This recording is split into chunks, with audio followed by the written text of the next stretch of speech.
पिछले इशू में हमने देखा था डूम अवेंजर्स को अर्थ पर ला देता है और दोनों साथ में मिलकर डोरमामू का सामना करते हैं और उसे हरा देते हैं। और जैसे ही फाइट खत्म हो जाती है अवेंजर्स लोगों की मदद करना शुरू कर देते हैं, पर उसी दौरान उन्हें मारिया हेल मिलती है जिसे डूम के सीक्रेट्स के बारे में पता होता है। अब आगे इस इशू की शुरुआत डॉक्टर डूम और मिस्टर फैंटास्टिक से शुरू होती है, जहाँ ये दोनों एक हॉल में बैठकर डिबेट कर रहे होते हैं और इस डिबेट को पूरी दुनिया देख रही होती है।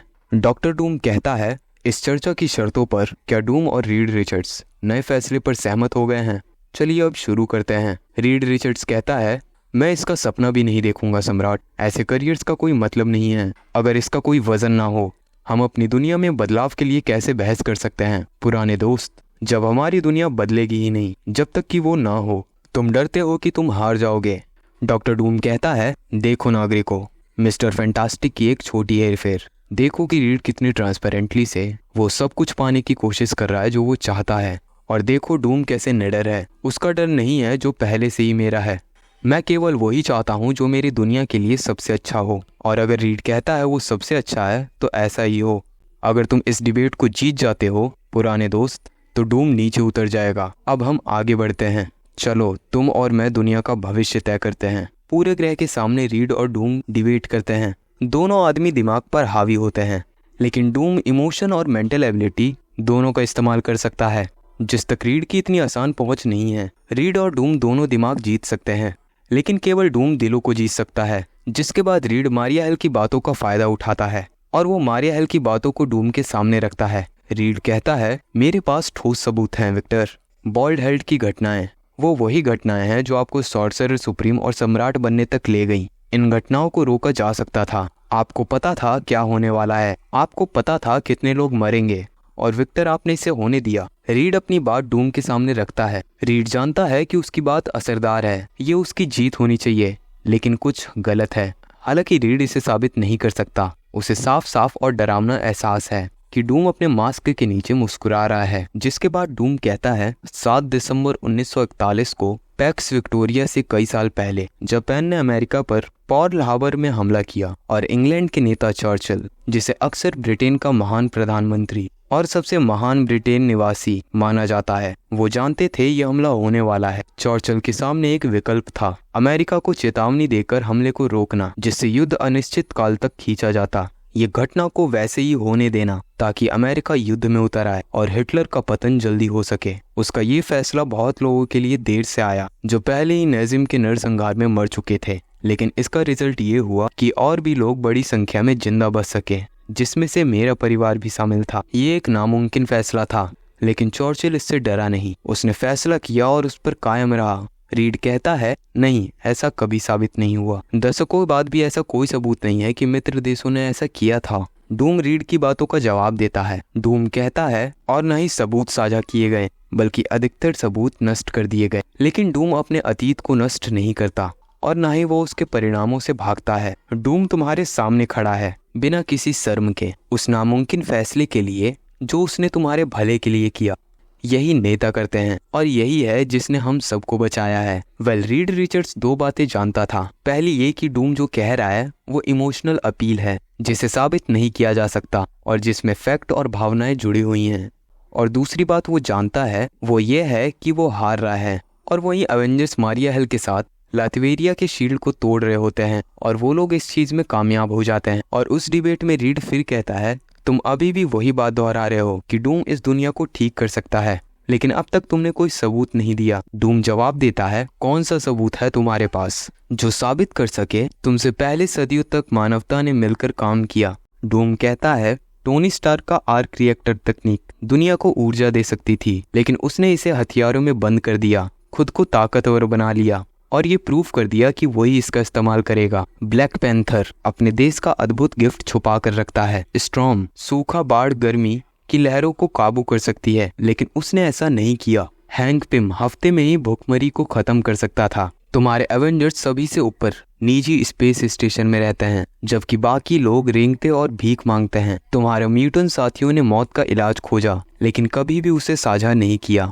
ये था और अब भी है घोर नफरत का काम। ये छोटे और लालची लोग, रिचर्ड्स इन्हें साथी कहता है, वो इन्हें दोस्त कहता है, और अगर इन्हें हमारी दुनिया बर्बाद करने की परमिशन मिल जाए तो ये लोग आसानी से ब्रह्मांड में भाग जाते हैं और हमें अपनी गंदगी साफ करनी पड़ती, क्योंकि इनके उलट हमारे पास भागने का कोई मौका नहीं है। और तुम मिस्टर फैंटास्टिक, डूम के बाद दुनिया के सबसे बुद्धिमान इंसान हो। अपनी बुद्धि का क्या करते हो? तुम कुछ भी साझा नहीं करते, कुछ भी पब्लिश नहीं करते, अद्भुत चीजें बनाते हो और उन्हें सिर्फ अपने परिवार तक सीमित रखते हो। तुम रिचर्ड्स, तुम सबसे बड़ी निराशा हो। इतिहास की बातें मत करो, मैंने इसे पढ़ा है और वैसे ही समझा है जैसे महान पुरुषों के अत्याचार को झेलने वाले लोग समझते हैं। तुमने अपनी ताकत दुनिया के उसी पुराने ढांचे में पाई, इसलिए तुम्हारा स्वार्थ इसे वैसे ही बनाए रखने में है। सिर्फ डूम, जिसे तुम और तुम्हारे साथी बुरा मानते और हमला करते हो, चीजें बदल सकता था, क्योंकि सिर्फ डूम के पास खोने के लिए कुछ नहीं था। तुम कभी भी उसे हासिल नहीं करने देते।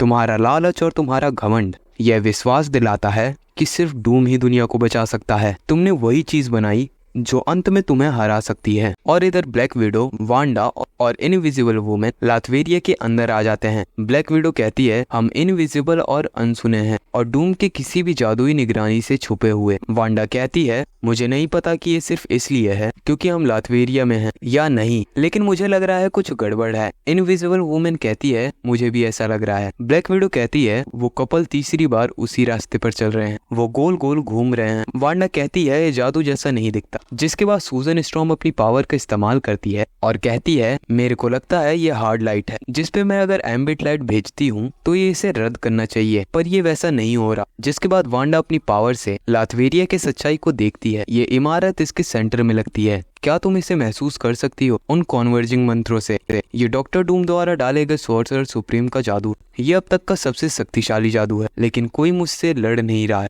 और इसका मतलब ये है, ये जादू लोगों को बाहर रखने के लिए नहीं है, ये लोगों को अंदर रखने के लिए बनाया गया है। और इसमें एक सुरंग बनाई जा सकती, मैं इसमें एक सुरंग बना सकती। जिसके बाद वांडा अपने जादू से एक सुरंग बनाती है और ये तीनों अंदर जाने लगते हैं। जिसके बाद विडो मारिया को जानकारी देती है, शहर खाली है। मारिया लगता है जैसे महीनों से ऐसा ही हो, बीच में एक बड़ी जादुई सुरक्षा वाली स्ट्रक्चर में है, हम अंदर जा रहे हैं। जिसके बाद विडो वांडा से पूछती है, क्या तुम इसे नष्ट कर सकते हो? वांडा जवाब देती है, मुझे सच में नहीं पता नताशा, ये टाइम मैजिक है, ये केओस मैजिक है, यहाँ तक कि ब्लड मैजिक, और ये एलिमेंट स्पेल्स भी है। ये सब ऐसे स्तर पर हैं जो संभव ही नहीं लगता। हम ऐसे जादू के बीच से गुजर रहे हैं जो 8 नहीं 9 पैतरों में जमा हुआ। इसे ढालने के लिए जो शक्ति चाहिए थी वो, पर तभी विडो कहती है, ऊपर देखो, और हम देखते हैं डूम ने कई सारी आत्माओं को एक ग्लास में कैद कर रखा है। वांडा कहती है, आत्माएं, 1 मिलियन आत्माएं, 1 मिलियन जिंदगियां इन मशीनों द्वारा इकट्ठा की गई हैं। ये मौत है, ये हत्याएं। ब्लैक विडो भी कहती है, मारिया, अब हमारे पास कुछ ऐसा है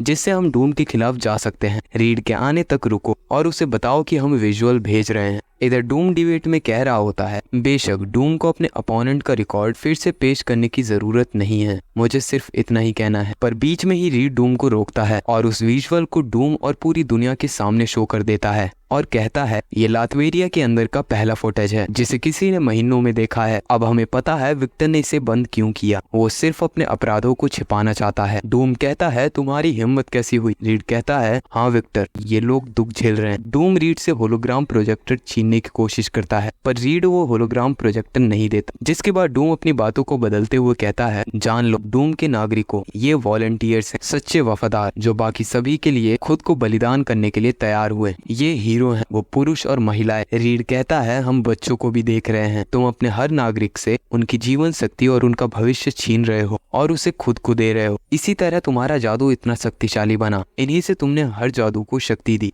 विक्टर, तुम अपने ही लोगों की बलि चढ़ा रहे हो अपनी महिमा के मंदिर में। पर तभी डूम रीड का मुंह बंद कर देता है और कहता है, हाँ मैं यही कर रहा हूँ रीड, अगर जरूरत पड़ी तो मैं 1 मिलियन और 1 बिलियन कर दूंगा। और डूम रीड के फेस को खींचना शुरू कर देता है और कहता है, ये महानताएं और तरीकों से हासिल नहीं हो सकती, तुम मूर्ख। महानता की एक कीमत होती है रिचर्ड्स, और किसी को वो चुकानी होती है। ये सौदा उचित है, यह हमें शांति और समृद्धि देता है। हम सुरक्षित हैं और हम खुश हैं, बाकी सभी की जान के बदले पूरी तरीके से जस्टिफाई है। रीड पूछता है, तो फिर विक्टर, तुमने इन्हें क्यों छुपाया है? और अपनी पावर से लाइव टेलीकास्ट को बंद कर देता है और इसी के साथ ये इशू खत्म हो जाता है। और अगला इशू हमें 1 महीने बाद देखने को मिलेगा।